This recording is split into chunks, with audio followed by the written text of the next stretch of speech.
முன்னாள் பேரூர் கழகத்தினுடைய செயலாளர், மரியாதைக்கு போட்டுதலுக்கும் உரிய அண்ணன் காசிநாதன் அவர்களுடைய 5ஆம் ஆண்டு நினைவேந்தல் நிகழ்ச்சிக்கு வருகை தந்து சிறப்பித்துக் கொண்டிருக்கின்ற மறுமலர்ச்சி திராவிட முன்னேற்ற கழகத்தினுடைய துணை பொதுச் செயலாளர், சோழமண்டலத்தினுடைய தளபதி அண்ணன் ஆடுதுறை இரா முருகன் அவர்களே, மயிலாடுதுறை மாவட்ட கழகத்தினுடைய செயலாளர் போற்றுதலுக்குரிய அண்ணன் கொளஞ்சி அவர்களே, மறுமலர்ச்சி திராவிட முன்னேற்ற கழகத்தினுடைய மாநில கொள்கை விளக்க அணியினுடைய துணை செயலாளர்கள், விருதுநகர் மாவட்டத்திலிருந்து வருகை தந்து இங்கே அனைவரும் வியக்கும் வகையிலே ஒரு உரையை தர இருக்கின்ற மரியாதைக்குரிய அண்ணன் ஆசிலாபுரம் பாண்டுரங்கன் அவர்களே, தலைவர் வைகோ அவர்களால் வாழும் கலைவாணர் என்று போட்டப்பட்ட நகைச்சுவை பேச்சாளர் மரியாதைக்குரிய அண்ணன் NS அழகிரி அவர்களே, சென்னை உயர்நீதிமன்றத்தினுடைய வழக்கறிஞரும் மறுமலர்ச்சி திராவிட முன்னேற்ற கழகத்தினுடைய தணிக்கை குழு உறுப்பினருமான வழக்கறிஞர் அண்ணன் செந்தில் செல்வன் அவர்களே,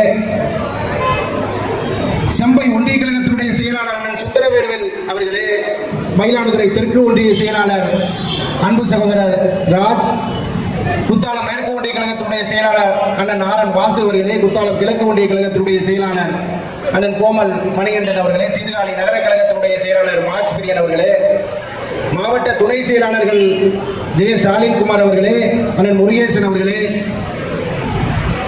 குத்தாலம் பேரூர் கழகத்தினுடைய செயலாளர் அன்பு சகோதரர் கருணாநிதி அவர்களே, இந்த நிகழ்ச்சியிலே பங்கேற்று சிறப்பித்துக் கொண்டிருக்கின்ற முன்னாள் ஒன்றிய குழு தலைவர், திராவிட முன்னேற்ற கழகத்தினுடைய மாவட்ட விவசாய தொழிலாளர் அணியினுடைய அமைப்பாளர் அண்ணன் மனோகரன் அவர்களே, மற்றும் மறுமலர்ச்சி திராவிட முன்னேற்ற கழகத்தை சார்ந்த அணிகளின் அமைப்பாளர்களே, திராவிட முன்னேற்ற கழகத்தின் சார்பிலே பங்கேற்று சிறப்பித்துக் கொண்டிருக்கின்ற உடன்பிறப்புகளே, இந்த நிகழ்ச்சிக்கு ஆக்கமும் ஊக்கமும் தந்து இந்த நிகழ்ச்சி சிறப்பாக நடைபெறுவதற்கு ஒத்துழைப்பு நல்கிய கலைஞர் பாசரனுடைய ஒருங்கிணைப்பாளர் அண்ணன் KJ சந்துரு அவர்களே, மற்றும் இந்த நிகழ்விலே பங்கேற்று சிறப்பித்துக் கொண்டிருக்கின்ற தாய்மார்கள் உள்ளிட்ட அனைவருக்கும் என்னுடைய வணக்கத்தை தெரிவித்துக் கொண்டு, முன்னாள் பேரூர் கழகத்தினுடைய செயலாளர் அண்ணன் காசிநாதன் அவர்களை பொறுத்தளவிலே 2 செய்திகளை நாம் மனதில் உருவாக்கிக் கொள்ள வேண்டும். ஒன்று, மறுமலர்ச்சி திராவிட முன்னேற்ற கழகத்திலே தம்மை இணைத்துக் கொண்ட நாள் முதல் தன்னுடைய இறுதி மூச்சு வரை அந்த கட்சியினுடைய கரைவேட்டியோடு ஒரு கொள்கை பிடிப்போடு இந்த இயக்கத்திலே பயணித்தார் என்ற ஒரு செய்தியை நாம் பதிவு செய்து கொள்ள வேண்டும். காரணம், இன்றைய அரசியல் காலகட்டத்திலே இன்றைக்கு அரசியல் பொது வாழ்விலே பயணிக்கக்கூடியவர்கள் நாம் எந்த கட்சியில் இருந்தால் லாபமாக இருக்கும், நமக்கு நன்மையாக இருக்கும், அல்லது லாப நோக்கத்தோடு பயணிக்க வேண்டும் என்று சொன்னால் எந்த கட்சியிலே பயணிக்கலாம் என்றெல்லாம் தனக்குள்ளே ஒரு திட்டமிட்டு செயலாற்றுகிற, ஒரே வருடத்திலே 4 கட்சி 5 கட்சி மாறுகிற ஒரு நிலை இன்றைக்கும் நாம் பார்த்துக் கொண்டிருக்கிறோம். ஒரு வருடம் 2 வருடத்திற்கு முன்பு ஒரு கட்சியில் இருந்து மற்றொரு கட்சிக்கு போனவர்கள் பெரிய பதவிகளிலும் இருக்கிறார்கள், கட்சி பதவிகளிலும் இருக்கிறார்கள், இன்னும் உயர்ந்த பதவிகளிலும் கூட இருக்கிறார்கள். நான் இதை குறிப்பிடுவதற்கு காரணம், இன்றைக்கு பொது வாழ்க்கையிலே பயணிக்கக்கூடியவர்கள், அரசியல் கட்சிகளிலே இருக்கக்கூடியவர்கள் இந்த கட்சியின் மூலமாக என்ன லாபத்தை ஈட்டலாம் என்ற ஒரே நோக்கத்தோடு மட்டும்தான் இன்றைக்கு 90% அரசியல் கட்சிகளிலே பயணித்துக் கொண்டிருக்கிறார்கள். அந்த வகையிலே பார்க்கிற போது மறுமலர்ச்சி திராவிட முன்னேற்ற கழகத்திலே அண்ணன் காசிநாதன் அவர்கள் தன்னுடைய இறுதி மூச்சு வரை இந்த இயக்கத்திலே பயணித்தார் என்ற ஒரு செய்தியை நான் பதிவு செய்த விரும்புகிறேன். அதே போல தன்னுடைய விமானப்படையிலே அவர் பணியாற்றியதற்கு பிறகு அவர் வாழ்ந்த காலம் வரை எவரிடமும் மண்டியிடாமல் தனித்துவத்தோடு மானத்தோடு ஒரு மனநிறைவான வாழ்க்கையை வாழ்ந்து மறைந்திருக்கிறார் அண்ணன் காசிநாதன் அவர்கள் என்பதை இந்த கூட்டத்தில் நான் பதிவு செய்ய கடமைப்பட்டிருக்கிறேன். இந்த நிகழ்ச்சியை பொறுத்தளவில் இன்றைக்கு 5ஆம் ஆண்டு நினைவேந்தல் என்று சொன்னாலும் கூட ஒரு நிகழ்ச்சியை நடத்துவதற்கு எவ்வளவு சிரமங்கள், எவ்வளவு சங்கடங்கள், எவ்வளவு பொருளாதார செலவுகள் இருக்கும் என்பதை நாம் எல்லோரும் அறிந்த ஒன்றுதான்.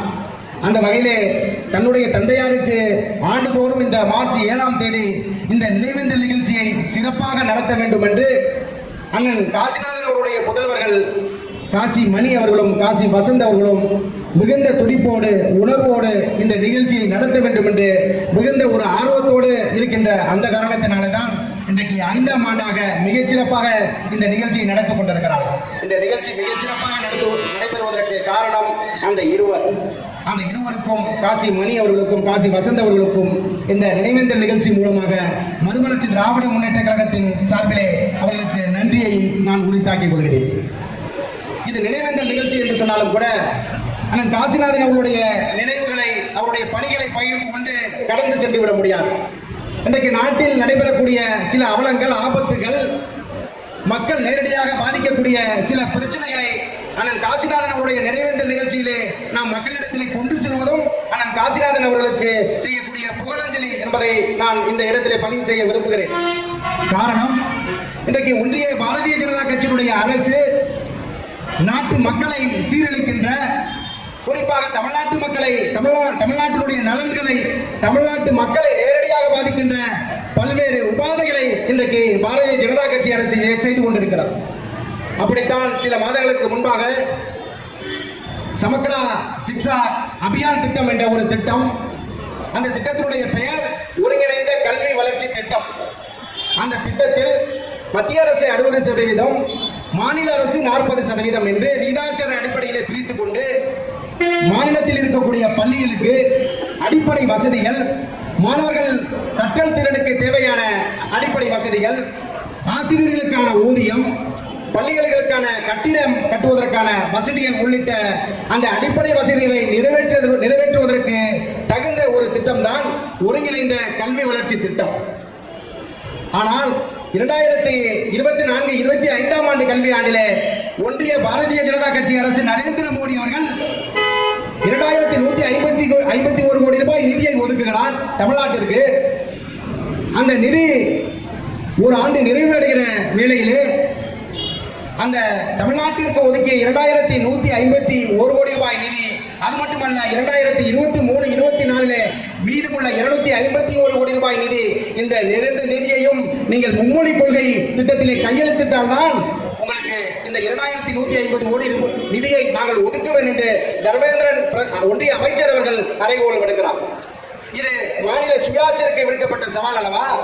இந்திய இறையாண்மைக்கு விடுக்கப்பட்ட சவால் அல்லவா? இதைத்தான் மக்களிடத்திலே நாம் கொண்டு செல்ல வேண்டும். அது மட்டுமல்ல, யுஜிசி என்று சொல்லக்கூடிய யூனிவர்சிட்டி கிராண்ட் கமிஷன் பல்கலைக்கழக மானிய குழுவிலே ஒரு சட்ட திருத்தத்தை கொண்டு வருகிறார்கள் பாரதிய ஜனதா கட்சியுடைய அரசு.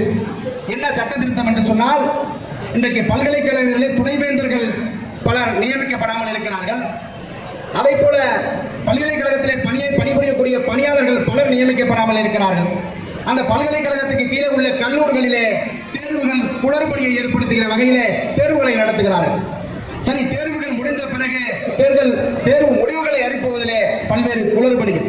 இப்படித்தான் தமிழ்நாட்டினுடைய பல்கலைக்கழகத்துடைய நிலை இருக்கிற போது பல்கலைக்கழக துணைவேந்தர்களை நியமிக்க வேண்டும் என்று சொன்னால் மாநில அரசுடைய வழிகாட்டுப்படி ஒரு துணைவேந்தரை நியமிக்க வேண்டும். இதுதான் இதுவரை நடைமுறையில் உள்ளது. ஆனால் நரேந்திர மோடி அவர்கள் அந்த பல்கலைக்கழக மானிய குழுவிலே ஒரு சட்ட திருத்தத்தை திருத்துகிறார். இந்த துணைவேந்தரை நியமிப்பதற்கு மாநில அரசுடைய அதிகாரம் இல்லாமல் ஒன்றிய அரசு நேரடியாக நியமிக்கும் வகையிலே அந்த சட்ட திருத்தத்தை ஒன்றிய பாரதிய ஜனதா கட்சி நரேந்திர மோடி அவர்கள் கொண்டு வருகிறார். அது மட்டுமல்ல பெரியவர்களே, இன்றைக்கு இருக்கக்கூடிய மும்மொழி கொள்கை என்பது ஒரு கும்பல் கையெழுத்து இயக்கத்தை நடத்தி கொண்டிருக்கிறது. தமிழ்நாட்டிலே 2 தினங்களுக்கு முன்பாக தொடங்கி இருக்கிறது. இந்த மும்மொழி கொள்கை என்பது மொழியினுடைய வரலாறை நாம் முன்பாக தெரிந்து கொள்ள வேண்டும். தமிழ்நாட்டிலே 4 கட்ட மொழிப்போர் நடந்திருக்கிறது. 1938ஆம் ஆண்டிலே முதல் கட்ட மொழிப்போர், 48ஆம் ஆண்டு 2ஆம் கட்ட மொழிப்போர், 65ஆம் ஆண்டு 3ஆம் கட்ட மொழிப்போர், 1986 4ஆம் கட்ட மொழிப்போர் என்று 4 மொழிப்போர்களை கண்ட மாநிலம் தமிழ்நாடு என்பதை பாரதிய ஜனதா கட்சி அரசு மறந்துவிடக் கூடாது. 1950ஆம் ஆண்டு ஜவஹர்லால் நேரு அவர்கள் பிரதமராக இருந்தபோது இந்தி பேசாத மாநில மக்கள் அனுமதிக்காத வரை இந்தி ஆட்சி மொழியாக்கப்படாது என்று ஜவஹர்லால் நேரு அவர்கள் அறிவித்தார். 15 ஆண்டுகள் உருண்டோடியது. 65ஆம் ஆண்டு லால் பகதூர் சாஸ்திரி அவர்கள் பிரதமராக வருகிறார்.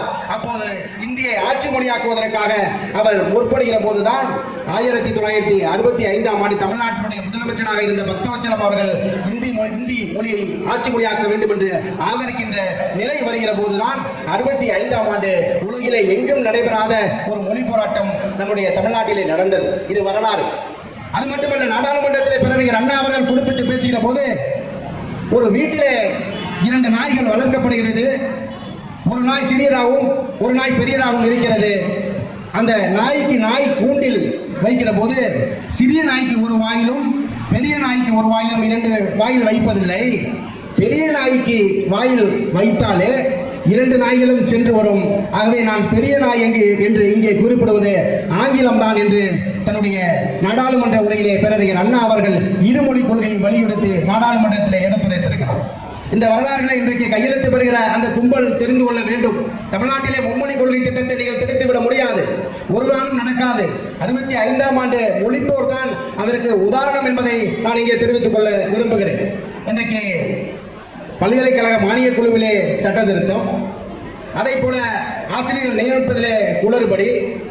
அது மட்டுமல்ல, இன்றைக்கு நாம் தேர்தலை நாடாளுமன்ற தேர்தலாக இருந்தாலும் சரி, சட்டமன்ற தேர்தலாக இருந்தாலும் சரி, உள்ளாட்சி மன்ற தேர்தலாக இருந்தாலும் சரி, இந்த தேர்தலை நடத்துவது என்பது நம்முடைய தேர்தல் ஆணையம். அந்த தேர்தல் ஆணையத்திலே தேர்தல் ஆணையாளர் எப்படி நியமிக்கப்படுகிறார் இதற்கு முன்பு என்று சொன்னால், அதற்கு பிரதமர் ஒருவர், மக்களவை எதிர்க்கட்சி தலைவர் ஒருவர், உச்சநீதிமன்றத்தினுடைய நீதிபதி ஒருவர் என்று 3 பேர் கொண்ட குழு அதை நியமிக்கும். இதுதான் அரசியலமைப்பினுடைய சட்டம் இதற்கு முன்பாக இருந்தது. ஆனால் பிரதமர் நரேந்திர மோடி அவர்கள் இந்த தேர்தல் ஆணையத்தையும் கையில் எடுத்துக்கொண்டு தன்னுடைய பாரதிய ஜனதா கட்சியுடைய தேர்தல் பணிக்குழு போல செயல்பட வேண்டும் என்பதற்காக அதிலேயும் சட்ட திருத்தத்தை கொண்டு வருகிறார். பிரதமர் உச்சநீதிமன்ற நீதிபதிக்கு பதிலாக ஒன்றிய மூத்த அமைச்சரை நியமிக்க வேண்டும் என்று அரசியல் சட்டத்தை திருத்துகிறார் நரேந்திர மோடி அவர்கள். இது எப்படி ஜனநாயக முறையிலே தேர்தலை நடத்த முடியும்? தேர்தல் முடிவுகளை எப்படி ஜனநாயக முறையிலே அவர்கள் அறிவிக்க முடியும்? இதெல்லாம் பொதுமக்களாகிய நாம் சிந்திக்க வேண்டும். ஆனால் இன்றைக்கு நாட்டிலே பெரிய ஆபத்து நிகழ்ந்து கொண்டிருக்கிறது நரேந்திர மோடி அவர்களால் என்பதை நம்முடைய அமர்ந்திருக்கக்கூடிய தாய்மார்கள் புரிந்து கொள்ள வேண்டும். ஆனால் இன்னொரு செய்தியை நாம் தெரிந்து கொள்ள வேண்டும். UGC பல்கலைக்கழக மானிய குழுவிலே சட்ட திருத்தம் இங்கே இருக்கக்கூடிய தாய்மார்களை நேரடியாக பாதிக்காது. தேர்தல் ஆணையத்திலே தேர்தல் ஆணையாளரை நியமிப்பதற்கு சட்ட திருத்தம் கொண்டு வரும்போது தாய்மார்களை நேரடியாக பாதிக்கப்படாது. அதே போல பள்ளி கல்விக்கு நிதி ஒதுக்காமல் பிற மாநிலங்களுக்கு நிதி ஒதுக்கியதால் நம்முடைய பாமர மக்கள் அறியாமல் இருப்பார்கள். ஆனால் இன்றைக்கு நரேந்திர மோடி அவர்கள் நேரடியாக இது அமர்ந்திருக்கக்கூடிய தாய்மார்களுடைய வயிற்றில் அடிக்கும் விதமாக ஒன்றை செய்திருக்கிறார். ரிசர்வ் பேங்க் ஆஃப் இந்தியா வங்கி மூலமாக நம்முடைய வங்கியில இங்கே அமர்ந்திருக்கக்கூடிய 100% பேர் நகைக்கடன் இல்லாதவர்கள் எவரும் இருக்க முடியாது. என்னை பொறுத்தளவில் 99% இருப்பார்கள். பேசிக் கொண்டிருக்கிற நானும் நகைக்கடன் வைத்துக் கொண்டிருப்பவர். ஒரு வங்கியில நகைக்கடன் வைக்கிற போது அந்த நகைக்கடன் வைத்து 1 ஆண்டுக்கு பிறகு அதை ரினுவல் செய்ய வேண்டும் என்று சொல்வார்கள், புதுப்பிக்க வேண்டும். அப்படி புதுப்பிக்கிற போது நகைக்கடன் 1 ஆண்டுக்கு பிறகு அன்றைக்கு என்ன நகை விலை இருக்கிறதோ அதற்கு கூடுதல் தொகையை வட்டியை எடுத்துக்கொண்டு கூடுதல் தொகையை நமக்கு கொடுப்பார்கள். இதுதான் நடைமுறையிலே இருந்து வருவது. ஆனால் நரேந்திர மோடி அவர்கள் இன்றைக்கு என்ன செய்திருக்கிறார் என்று தெரியுமா? நகைக்கடனை 1 ஆண்டு முடிந்து விட்டால் நீங்கள் அந்த நகைக்கடனை க்ளோஸ் பண்ணிக்கணும், முடிச்சிட்டு திரும்ப புதுப்பிக்கணும் அப்படின்னு சொன்னா மறுநாள் தான் நீங்க புதுப்பிக்க முடியும். அப்போ ஒரு 2 லட்சம் நம்ம வங்கியில நகைக்கடன் வச்சிருக்கோம் அப்படின்னா 1 வருடம் முடியுதுன்னு சொன்னா அந்த 2 லட்சம் பணத்தை கொடுத்து கட்டிட்டு மறுநாள் தான் திரும்ப அந்த நகையை வைக்கணும். இப்படி இருக்கக்கூடிய ஏழை தாய்மார்கள் அந்த 2 லட்சத்தை எப்படி திரட்டுவார்கள், எப்படி திரட்டுவார்கள்? இதையெல்லாம் நேரடியாக பாதிக்கக்கூடிய மக்கள் உணர்ந்து கொள்ள வேண்டும். இதை செய்வது நரேந்திர மோடி, நம்முடைய அம்மையார் நிர்மலா சீதாராமன் அம்மையார் அவர்கள். இன்றைக்கு இங்கே தமிழகத்தினுடைய ஆசிரியர் அருமைநம்பர் புகழரசன் அவர்கள் அமர்ந்திருக்கிறார். இன்றைக்கு அரசியல் நடப்புகளை தன்னுடைய தமிழ்மத்திரன் இதனிலே ஒரு 2 பக்கம் 3 பக்கம் கட்டுரையாக நம்முடைய பகுதியிலே வாழ்ந்த தலைவர்களை வைத்துக் கொண்டு கற்பனையாக அந்த அரசியல் கதைகளை அவர் வடித்தெடுப்பார் அந்த இதழிலே. அப்படித்தான் நான் அண்ணன் காசிநாதன் அவர்கள் உயிரோடு இருந்திருந்தால் பிரதமர் நரேந்திர மோடி அவர்களையும் அம்மையார் நிர்மலா சீதாராமன் அவர்களையும் அவருடைய நடையில் அவர் எப்படி திட்டியிருப்பார் என்பதை நீங்கள் உங்கள் கற்பனையிலே வைத்துக் கொள்ள வேண்டும். நான் என் கண் முன்னாலே காசிநாதன் அவர்களை நிறுத்தி பிரதமர் நரேந்திர மோடி அவர்களையும் அம்மையார் நிர்மலா சீதாராமன் அவர்களையும் அவர் எப்படி திட்டியிருப்பார் என்பதை நான் ஒரு கணம் சிந்தித்து பார்க்கிறேன். அன்பிற்குரிய பெரியவர்களே, தாய்மார்களே, இது அண்ணன் காசிநாதன் அவர்களுடைய நினைவேந்தல் நிகழ்விலே நாம் ஒன்றிய அந்த நகைக்கடன் பற்றி நான் குறிப்பிட்ட போது முதலாக அறிக்கை விட்ட முதல் அரசியல் கட்சி தலைவர் வைகோ அவர்கள் மட்டும்தான். இன்றைக்கு பத்திரிகைகள் கூட அதை பெரிதாக பெரிதுபடுத்தவில்லை. மக்கள் நேரடியாக பாதிக்கப்படுகிற இந்த நிகழ்வை பத்திரிகையாளர்களும் கொண்டு செல்லவில்லை, மற்ற அரசியல் கட்சி தலைவர்களும் இதில் கவனம் செலுத்தவில்லை. இதில் கவனம் செலுத்தி முதல் அறிக்கை விட்ட தலைவர் வைகோ அவர்கள் மட்டும்தான் என்ற செய்தியை நான் உங்களிடத்திலே பகிர்ந்து கொள்ள விரும்புகிறேன். ஆகவே இந்த நினைவேந்தல் நிகழ்ச்சியிலே நாம் ஒன்றுபட்டு ஒரு முடிவை, ஒரு கருத்தை நாம் பதிவு செய்த வேண்டும். நாம் இதே அலட்சிய மனப்பான்மையோடு மேற்பார்வையோடு செல்லாமல் ஒன்றிய பாரதிய ஜனதா கட்சி அரசும் நரேந்திர மோடி அரசும் நம்முடைய தமிழ்நாட்டிற்கும் தமிழ்நாட்டு மக்களுக்கும் தீமையை விளைவிக்கக்கூடிய அரசு என்பதை இந்த நினைவேந்தல் கூட்டத்திலே நாம் பதிவு செய்து தந்த வாய்ப்பிற்கு நன்றி கூறி விடைபெறுகிறேன். வணக்கம்.